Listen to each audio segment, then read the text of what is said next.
Hello, Packer fans, wherever you may be. It's time for another edition of the Pack Attack Cast for December 9th, 2025. It's Victory Tuesday for me because I traveled to a wedding on Sunday, had some travel issues coming back, so I didn't have time to do a stream on Monday, but we're here for the Tuesday edition of the Pack Attack Cast, so it's a Victory Tuesday. So, right off the bat, I want to take a few minutes to talk about the Bears and the Packers. It was a great game. I'm going to share my game experience because it's actually quite comical. So, as I said, I was traveling to a wedding. I was watching most of the game on my phone. As we were traveling to the wedding, we got sat down for the wedding. I was watching the middle of the fourth quarter. We got right to where the Packers were second and goal in the fourth quarter. The score was tied. And they said, it's time for everybody to put their phones away. And, of course, it was a necessary evil for me. So I put my phone away, and then I was pretty much a nervous wreck for the next 20 minutes or so during the ceremony. Of course, I enjoyed the ceremony, and congrats to our friends who got married. But in the back of my mind, I'm like, oh, the Packers better not blow it. The Packers better not blow it. Then I get to the end of the ceremony, take a quick look at the score, see that it's final 28-21. And then I go back to enjoying the wedding festivities because at least I knew the Packers won the game. Went back, watched the last 10 minutes or so of the game on replay just so I could understand how the game ended. And it was a great game for the Packers. I think the Packers, in my opinion, took the best shot the Bears had at winning a game against the Packers this year. There's a lot of things the Packers can adjust to improve, and the Bears did a lot of tricks to really find ways to have success, especially in the passing game. They had Caleb Williams in a record percentage of rollout play action, never been seen before in the history of the NFL. I don't think they could do that twice. I think Jeff Hafley will find ways to counter that with 2 weeks of practice time. So I do believe the Bears had their best shot at the Packers this year. And Williams really made some amazing throws in that game. There was one touchdown throw that only had a 17% chance of success. And of course, it went through Nixon's hands for a touchdown. That's not going to happen every game. And I think Williams, the combination of the game plan plus Williams was actually doing really well throwing on the run. I don't expect the Bears to be able to do that 2 games in a row against the Packers. I think the Packers are going to both adjust for what they saw in that first game and find ways to avoid exhausting their team in the second half, which is really a big part of the defensive struggles in the second half. They were just exhausted. So you can take some of the new players that we've added to the roster, get them into the rotation, and get more breaks for the players that are actually on the defensive line. Rotate players in and out. I think you're going to actually see that in the Broncos game because, of course, the Broncos game, they're going to be playing at altitude, which is definitely a factor. I can tell you I live in Denver, so the altitude definitely does impact you, and it takes time to adjust for it, which incoming players can't do. So what they're going to do, both against the Bears in the next matchup and in against the Broncos, is they're going to rotate those defensive linemen more than we saw in that game to avoid some of the issues. So I do feel like the Bears took their best shot at the Packers in this game. Hats off to the Bears. They've improved a lot, but they still suck, okay? I'm just going to say it. The Bears still suck. until they show me otherwise. And everybody got upset about the comments, excuse me, of Ben Johnson when he took the job, that he enjoyed beating Matt LaFleur. You have to understand he has to say that to the Bears fans. That's just what they're expecting to hear. So that was not a factor in this game. The better team won the game, and I think the better team is going to win the game in 2 weeks. And the Bears have a really tough schedule for the rest of the season, and I expect them to maybe get one more win, maybe two, because their schedule is brutal. So I think if the Packers get to 11 wins, I think the division is the Packers to be had. Okay, the Browns are going to be very competitive, I think, against the Bears because of the style of defense they play. And Myles Garrett is having a crazy season. So I think the Bears are going to get a handful from the Browns this week. Then they have to play the Packers again. Then they play the 49ers. And then they play the Detroit Lions, who might be playing for their playoff career. It might come down to that game between the Bears and the Lions in Week 18 that decides which of those two teams makes the playoffs. So I do think the Packers have weathered the storm against the Bears. I think the Packers can get to 11 wins, which I think is extremely doable with their schedule. I mean, if they just win against the Ravens, which is a very winnable game, and then they win against the Vikings, the last game of the season, that gets them to 11 wins. And then if they beat the Bears in 2 weeks, which I expect, then I think it's going to be a fait accompli, and that the Packers will win the NFC North. Hats off to the Bears. They had a good run, but I think the combination of facing the Packers again, plus then facing the 49ers and then the Lions, I think that's going to be the death knell for the Bears this season, and I think the Packers need to get to 11 wins to win the division. Technically 11 and a half because they have that half game win, but that tie, but you know what I'm saying. I think the division is in good position for the Packers this year. Now let's go on to the Broncos, okay? As I said, I'm a transplant to Denver. I root for the Denver Broncos every week except for this week where they play the Packers. I think that's pretty understandable. Sorry to my friends that are Broncos fans, but we got to go for the Packers this week. And I was actually very surprised that the Packers were favored in the matchup this week until I started digging into reasons why the Packers could be favored in this game. And the more I dug in, I went from hoping the Packers can keep it close and maybe steal the game with a field goal at the end of the game to legitimately feeling that this is the Packers' game to lose. There's a lot of things, and we're going to go into the metrics and the analytics later on in the week about why I think the Packers are really in a good space to steal a win on the road against the Broncos. But let's talk about a couple things here, okay? Yes, the Broncos have won 11 games, and hats off to them. It's very hard to do in the NFL. But if you look at their wins, they're not great wins for the most part. There are a couple good wins, and I'll give them credit for that. But let's talk about their wins since week 6, okay? They had a 2-point win against the Jets, and the Jets are a horrible team. Now, that was on the road, but still, the Jets are a horrible team. Not impressive. They had a 1-point win the next week at home against the Giants. Now, if you look at, comparable opponents, the Packers handled the Giants much better than a 1-point win. So let's go there. And the Packers were on the road in that game.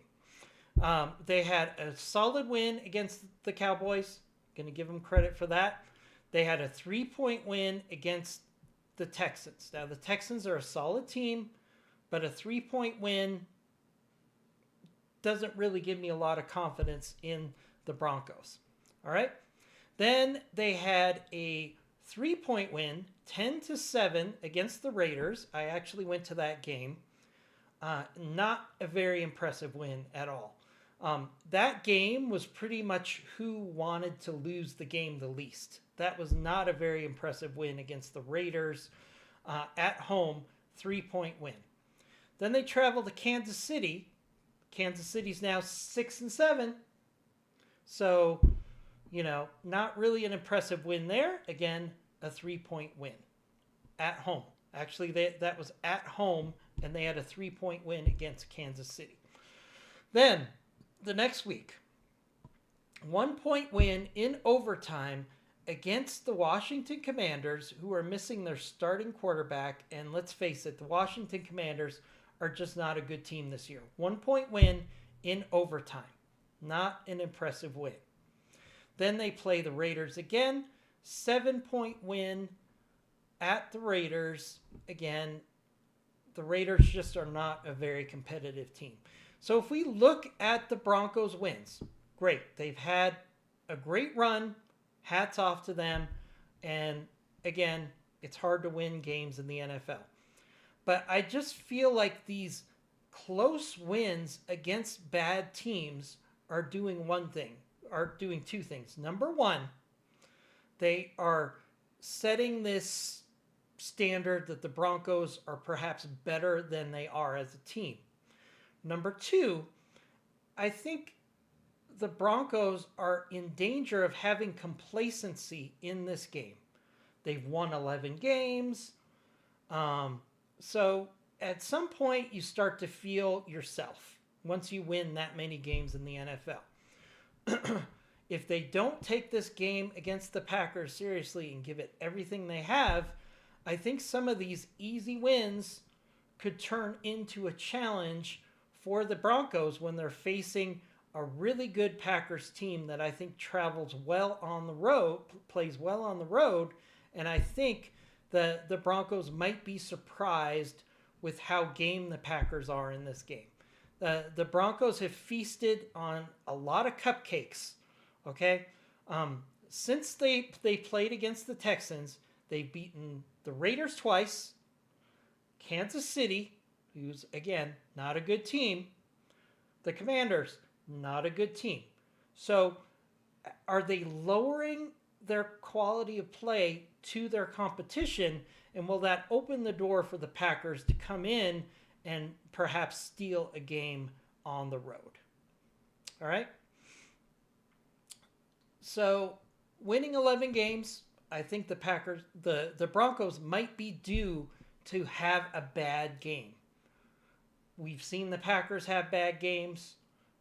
I'm not saying we're immune to it at all, but when you win 11 games, maybe you're due to have a bad game. So that's another thing I'm thinking about. And if you look at the quarterbacks here in these games, I think there's a real serious advantage for the Packers against the Broncos. Let's look at some of these stats, okay? Jordan Love, 22 touchdowns, 4 interceptions, QBR rating of 105.4. Let's look at Bo Nix. He has 19 touchdowns and 9 interceptions. Much different quarterback touchdown interception percentage there. Bo Nix is prone to sailing deep passes, trying to make big plays. And that's just what the Packers safeties are looking for in this game. So I do expect Bo Nix to at least give the Packers 1 interception on a deep ball in this game, and that might make all the difference. Okay, the Packers have turned the ball over 8 times this season. 8 times. They're the best in the NFL at turnovers. Bo Nix alone has 9 interceptions. So the Packers' whole team is better at ball protection than Bo Nix as an individual. That's not even counting fumbles from receivers or running backs. So I think the Packers definitely have an advantage both in quarterbacks and in turnover chances in this game on the road. Let's look at the one of the advantages I think the Packers really have in this game, and I don't think people are talking about it. The Packers running game is getting right. Over the last 3 weeks, we've had 146 yards, 125 yards, and 117 yards. Now, the 125-yard game was against the Detroit Lions, who have a very solid defense, and 117 was against the Bears, who have a solid defensive line, and that was definitely a shootout type game where we got away from the run. And I think the Packers on the road are going to try to get closer to that 125 to 146 yards on the ground against the Broncos. That's going to slow down the Broncos pass rush, which is first in the league. They're number 1 in sacks. So how do you negate that? You run the ball. And I think the Packers are going to really try to get 125 to 150 yards rushing in this game. Let's look at the Broncos on the other hand, okay? Last 3 weeks. 3 weeks ago, 59 yards. 2 weeks ago, 57 yards. Now, last week, they did have 152 yards, so clearly they're trying to get their running game back, but that was against a really bad Raiders defense. So, I think the Broncos are closer to maybe getting 185 to 100 yards a game in rushing on average against a good defense. And the Packers have a great run defense, as we saw last week. They really showed the Bears that they're not going to get any big plays out of the running game. And I expect them to do the same thing against the Broncos, who only really have one running back, and he's very undersized. So if the Packers could shut down that run game and force Bo Nix to throw the ball, then I think they're going to feast on a couple turnovers from Bo Nix. In addition, the Broncos have a tendency to start out games slow. We've seen that. In multiple games, they've had very little production until the fourth quarter, and then they go crazy with scoring points. That's very hard to do if the Packers get a lead in this game and they play good defense. It's going to be very hard for the Broncos to get back into this game. So I think those are some of the key factors to the game that really give the Packers a very good chance of winning on the road against the Broncos, regardless of their record. So I do respect the Broncos a lot. I root for them most weeks. But there are definitely flaws in this Broncos game, and I do feel that the Packers are going to be the better team overall on the field on Sunday. Now, if they can keep the game close, or better yet, build a substantial lead against the Broncos and force them to become one-dimensional, then I think the Packers actually have a really good chance of getting their 10th win on the road against the Broncos. Now, going on the road to the Broncos has been a challenge. I've been to many Broncos-Packers games that did not go well because it's actually a great location for me to go, obviously, to see the Packers play. Has not gone well the last couple of years. But I do feel that the Packers team is peaking. They are really finding new ways to win, and their team is getting stronger and stronger. And the Broncos have kind of plateaued as they play down to the level of their competition the last couple weeks. So I do think this is a very winnable game for the Green Bay Packers, and I can understand why they're favored by about a field goal. It would not surprise me if this was a game that the Packers found a way to win on the road. So looking at the rest of the week, we're going to get our first injury report tomorrow. So we're going to take a close look at that because that's going to be a key. The Packers need as many healthy bodies up in the altitude as they can get. So we're going to watch that very closely, and we're going to continue to dig into these keys to the game on how the Green Bay Packers can get a win against the Broncos on the road this Sunday. So we'll see you for another edition of the Pack Attack Cast on Sunday. As always, go Pack Go, and we'll talk more Packers football tomorrow. See you then.